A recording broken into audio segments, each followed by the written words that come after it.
Halo, selamat pagi. Nama saya Maria Yuanggreni dari kelas B3 Manajemen angkatan 2021 dengan MPM 1121196.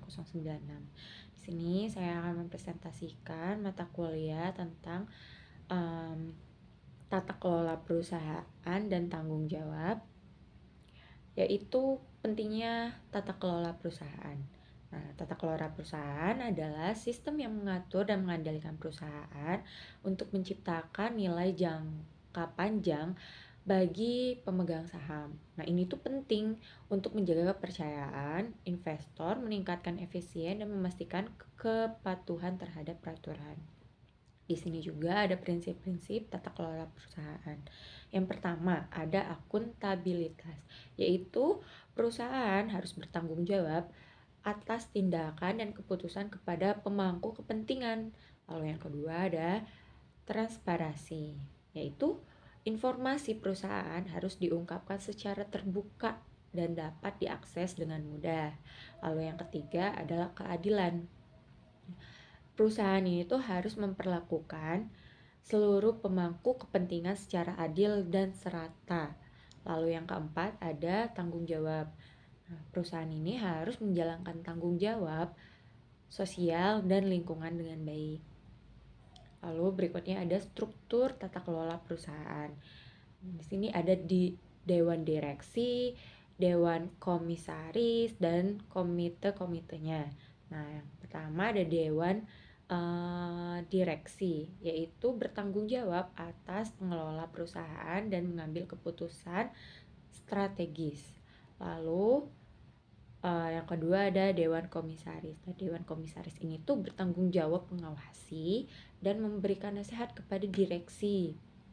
Lalu ada komite-komitenya seperti komite audit, komite manajemen risiko yang membantu dewan direksi. Nah, di sini juga ada tanggung jawab dewan direksinya. Nah, yang pertama itu perumusan strategi. Nah, di dewan direksi ini tuh bertanggung jawab untuk merumuskan dan menerapkan strategi jangka panjang perusahaan. Lalu yang kedua, ada pengelolaan operasional. Nah, dewan direksi ini tuh memastikan pengelolaan operasional perusahaan ini tuh berjalan secara efektif dan efisien. Lalu yang ketiga, ada pengawasan dan pengendalian.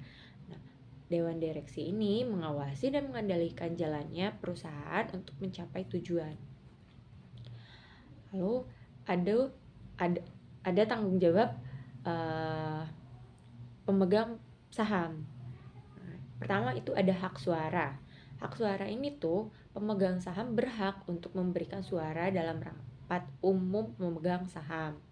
Lalu ada pengawasan. Pemegang saham juga dapat mengawasi kinerja perusahaan dan dewan direksi. Lalu ada dividen.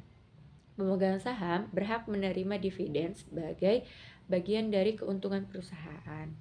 Lalu ada informasi. Nah, pemegang saham ini tuh berhak mendapatkan informasi mengenai kondisi perusahaan tersebut. Nah, lalu ada peran komite audit dan manajemen risiko. Nah, pertama, komite audit ini tuh membantu dewan komisaris dalam mengawasi proses pelaporan keuangan, sistem pengendalian internal, dan kepatuhan terhadap peraturan. Lalu komite manajemen risiko ini tuh bertugas untuk mengidentifikasi, mengevaluasi, dan mengelola risiko-risiko yang dihadapi oleh perusahaan. Lalu koordinasi. Nah, kedua komite ini tuh bekerja sama untuk memastikan tata kelola perusahaan yang baik. Lalu ada transparansi dan akuntabilitas perusahaan. Ini yang pertama ada pengungkapan. Nah, perusahaan ini harus mengungkapkan informasi keuangan dan non keuangan secara tepat waktu dan akurat. Lalu yang kedua ada pelapor. Nah, perusahaan ini tuh wajib melaporkan keuangan dan laporan tahunan secara reguler. Lalu ada audit. Laporan keuangan perusahaan harus diaudit oleh auditor independen untuk memastikan keakuratan dan reliabilitas perusahaan. Lalu ada komunikasi. Nah, perusahaan harus menjalani komunikasi yang baik dengan seluruh pemangku kepentingan. Nah, ini ada kesimpulannya. Yang pertama, ada praktik tata kelola yang baik.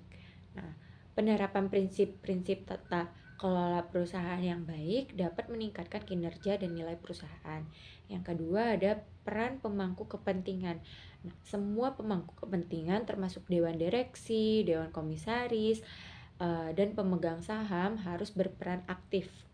Nah, lalu yang ketiga, ada perbaikan berkelanjutan. Perusahaan ini harus terus memperbaiki dan menyempurnakan praktik tata kelola perusahaan secara berkelanjutan.